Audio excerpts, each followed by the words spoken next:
भाइयों और बहनों, आपका स्वागत है पौराणिक कथा सागर में। आज हम बात करने वाले हैं हरितालिका तीज की, एक ऐसा पावन पर्व जहां स्त्रियां अपनी संपूर्ण निष्ठा, भक्ति और प्रेम से भगवान भोलेनाथ और मां पार्वती की आराधना करती हैं।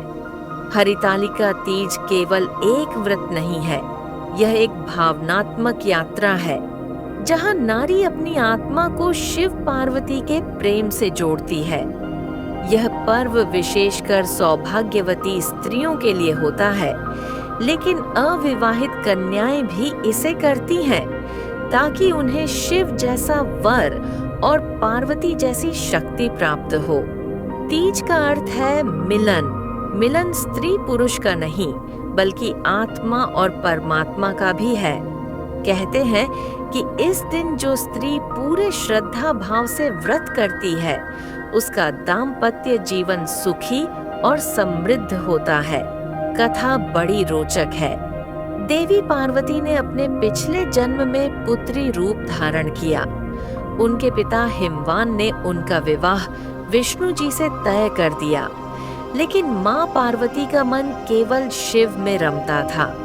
वे जानती थीं, मेरा जीवन केवल महादेव को समर्पित होना चाहिए।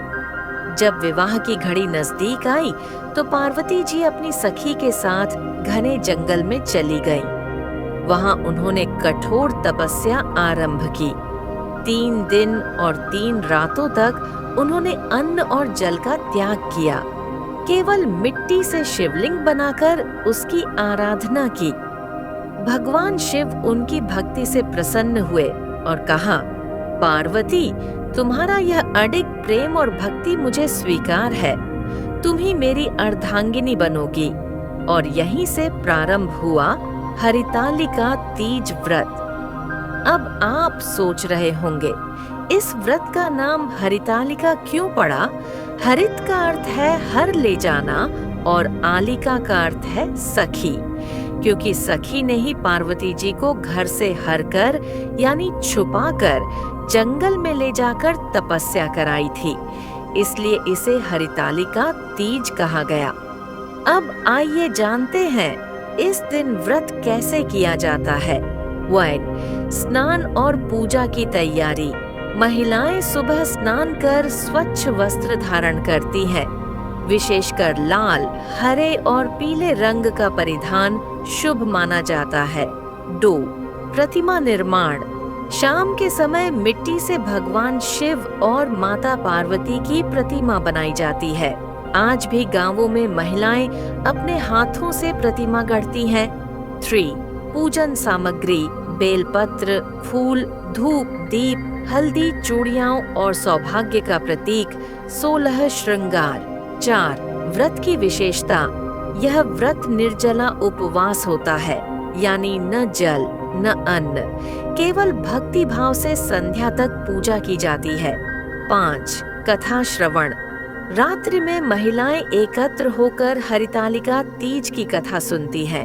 भक्ति गीत, लोकगीत और नृत्य से वातावरण मंगलमय हो उठता है। रात्रि भर महिलाएं जागरण करती हैं। वे गीत गाती हैं, कभी भक्ति, कभी मस्ती भरे। यह जागरण केवल नींद त्यागना नहीं है, बल्कि यह है मन को हर क्षण शिव पार्वती से जोड़ना।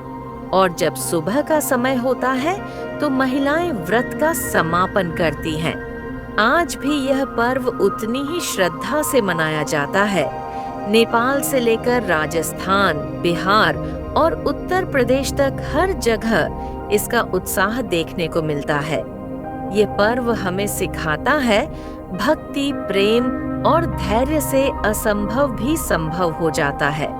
जैसे माता पार्वती ने तपस्या से भगवान शिव को पाया, वैसे ही हम भी अगर जीवन में सच्चे मन से प्रयास करें तो कोई भी वरदान हमें प्राप्त हो सकता है। भाइयों और बहनों, हरितालिका तीज हमें यह संदेश देती है कि सच्चा प्रेम और सच्ची भक्ति कभी व्यर्थ नहीं जाती। यदि मन में अडिग विश्वास हो तो शिव स्वयं अपने भक्त के पास आते हैं। तो इस तीज पर हम भी यही प्रार्थना करें कि माँ पार्वती का अडिग प्रेम और भोलेनाथ का असीम आशीर्वाद हमारे जीवन में सदैव बना रहे। हर हर महादेव।